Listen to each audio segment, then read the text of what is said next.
kayong magsitayo para sa ating panalangin? Amen. Magandang umaga mga bata. Magandang umaga po, teacher. Naman kayo mga bata. Mabuti naman po. Bago kayo magsiupo, ayusin muna ang kanin ng inyong upuan. At pulutin ang basura nasa ibabaw o nasa ilalim ng inyong upuan. Maaari na po kayong magsiupo. Ako nga pala si Teacher Princess Anne. Ngunit maaari niyo akong tawaging Teacher Anne. Ngunit bago ang lahat, tumingin sa kaliwa, tumingin sa kanan. May lumiban ba sa araw na ito? Wala po, teacher. Mabuti naman kung ganon. Bago ang lahat, ano-ano nga ba ang dapat gawin kapag si teacher ay nagsasalita sa harapan? Sige nga, Anggi. Anggi. Taasan ka ng kamay kung may sasabi. Magaling! Ano pa? Sige nga, Ana. Huwag maingay. Magaling! Zena? Tanda ko din mo yung mongas ah. Magaling! Palakpakan na natin ng 3 beses ang ating mga salili. Bago ang lahat, meron akong ipapakitang larawan sa inyo. Nais kong tukuyin ninyo kung paano or para saan ito ginagamit, mga bata. May papakita nga ako. Ano nga ito? Para saan ito ginagamit? Sige nga, Ana. Para sa buhay. Magaling. Palakpakan nyo natin si Ana ng 3 beses. So, ang lahat, meron akong ipapakitang mga larawan sa inyo. Nais kong tukuyin ninyo kung paano o para saan ginagamit ang mga nasa larawan.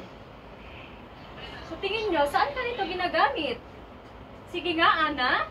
Para sa buhok po, teacher. Magaling. Bigyan nyo natin ng 3 palakpak si Ana.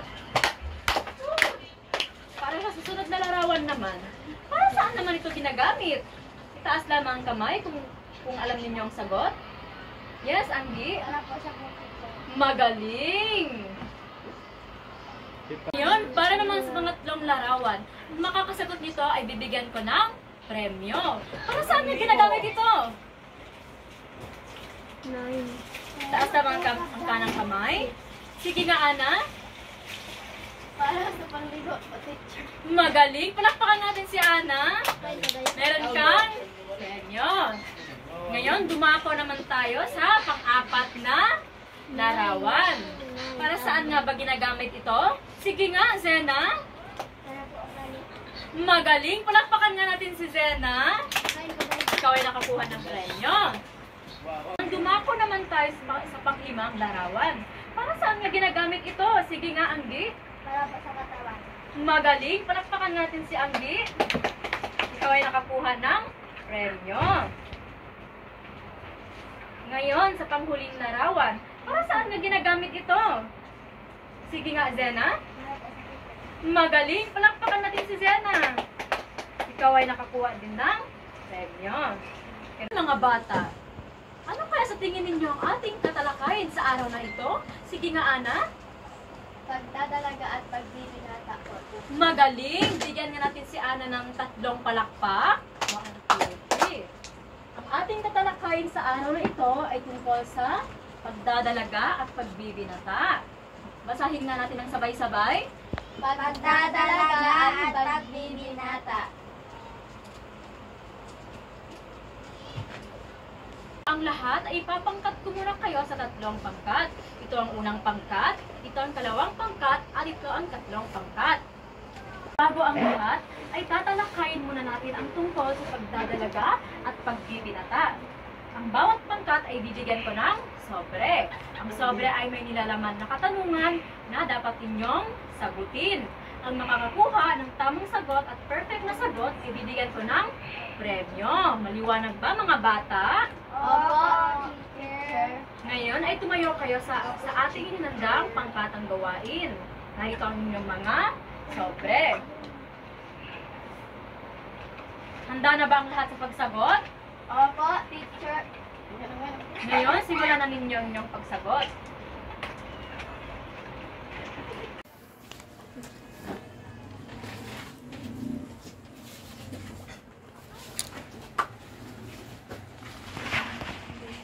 Mayroon lamang kayong 5 minuto para tapusin ang inyong pagsagot. Okay ka lang ba, Anggi?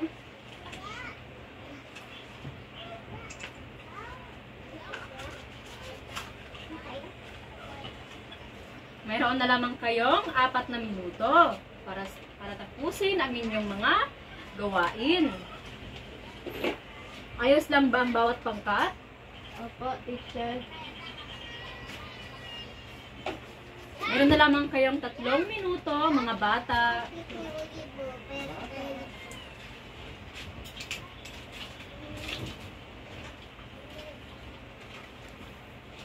Ang unang makakatapos ay makakatanggap ng premyo.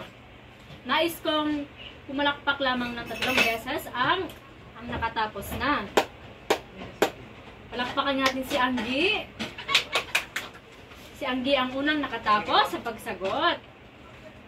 Ngunit patatapusin natin muna lahat bago tayo mag-simula sa pag-check.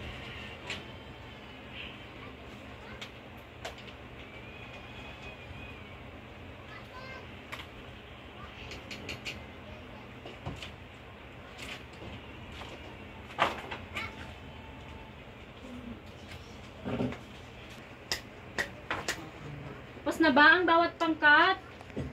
Ngayon natapos na ang inyong minuto sa pagsagot. Mga bata, titignan natin kung tama ang inyong mga sagot. Kung tama ang inyong mga sagot ay makakakuha kayo ng premyo.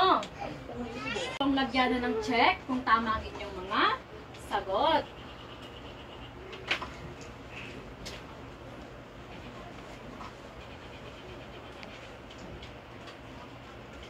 Basahin nga ng sabay-sabay, babae. Ligyawat.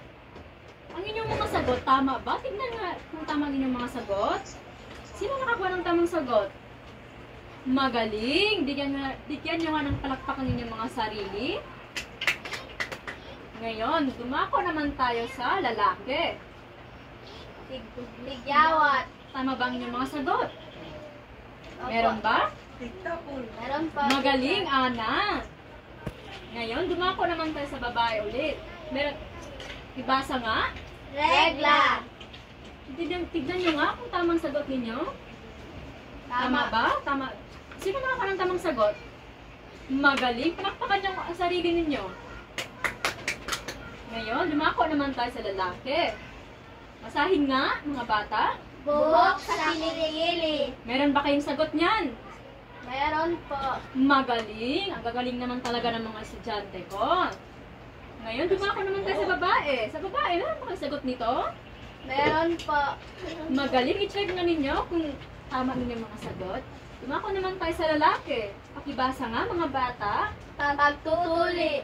Magaling. Tama ba inyong mga sagot? Opo. Ngayon, dumako naman tayo sa babae ulit. Pakibasa nga, mga bata. Buhok sa kilikili. Tama ba ang inyong mga sagot? Meron ba kayong sagot niyan? Opo. Palakpakan nga ulit ninyo yung mga sarili. Ang gagaling naman talaga. Ngayon, dumako naman tayo sa lalaki. Pakibasa nga, mga bata. Adam's apple. May sagot ba kayo niyan? Opo. Magaling! Ngayon, ang panghuli, basahin nga natin ng sabay-sabay sa babae. Pagbabago ng boses. May sagot ba kayo niyan? Opo, teacher. Magaling! Talagang magagaling talaga ang aking mga estudyante. Ngayon, lumako tayo sa lalaki. Basahin nga, mga bata. Pagbabago ng boses. May sagot ba kayo niyan? Opo. Magaling! Ngayon, sino nakakuha ng perfect na sagot? Taas ang kamay. Magaling, Ana! Ngayon na ikaw ay nakakuha ng perfect na sagot, ikaw ay bibigyan ko ng premyo. Meron kang pangki. Ngayon, mga bata, ngayon natapos ng ating pangkatang gawain, meron akong mga katanungan sa inyo. Sa tingin nyo, may pagkakaiba ba o pagkakatulad rin ninyong ginawa na gawain? Yes, Ana? Opo, teacher. May pagkakaiba po yung babae at lalaki. Magaling! Palakpakan natin si Ana ng 3 beses. Ngayon, dumako naman tayo sa pangalawang tanong. Ngayon, mga bata, alin sa mga pagbabagong ito ang makikita sa nagdadalaga at nagbibinata? Sinong makakasagot? Sige nga, Anggi. Perfect. Ang babae po ay, ang lalaki naman po Adam's apple. Magaling. Palakpakan niya rin si Andy. Yun naman, dumako tayo sa pangatlong tanong.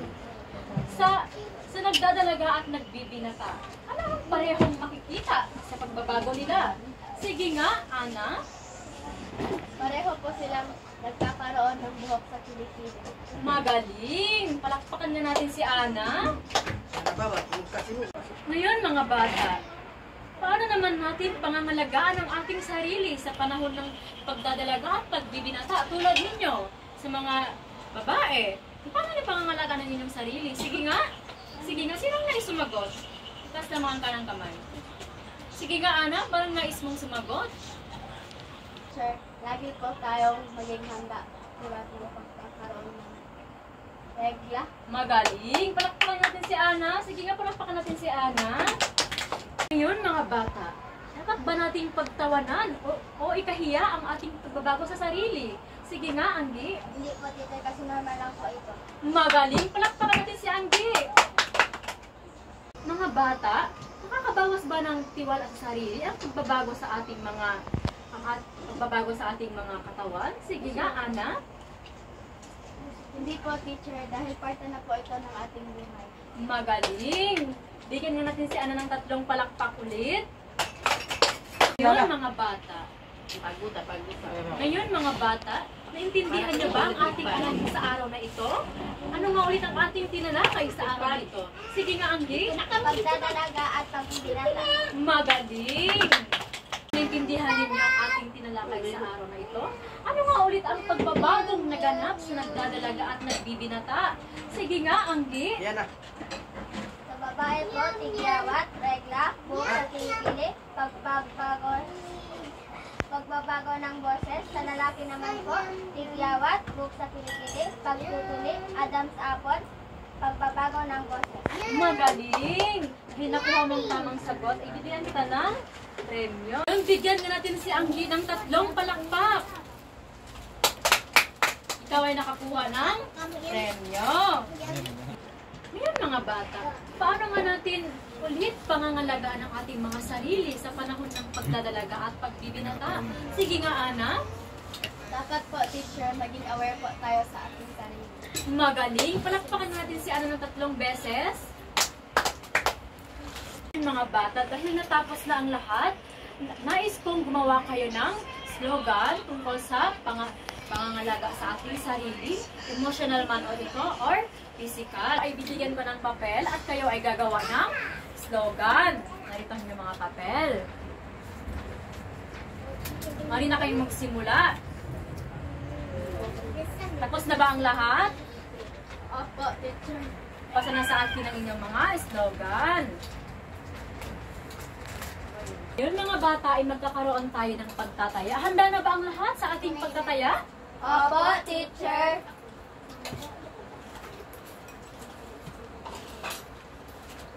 Basahin nga ang ating pagtataya.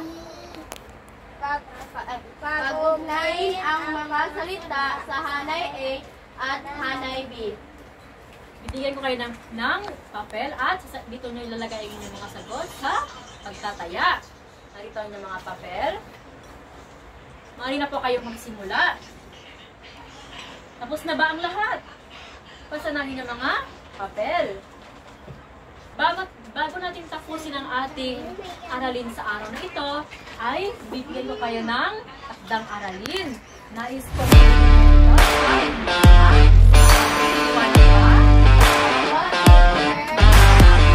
takdang aralin. Pakibasa nga mga bata. Magdala ng baby picture at kasalukuyang litrato. Intindihan ba ninyo ang inyong takdang aralin? Opo, teacher. Ngayon, magsa tayo ang lahat para sa ating pamamaalam. Paalam na mga bata.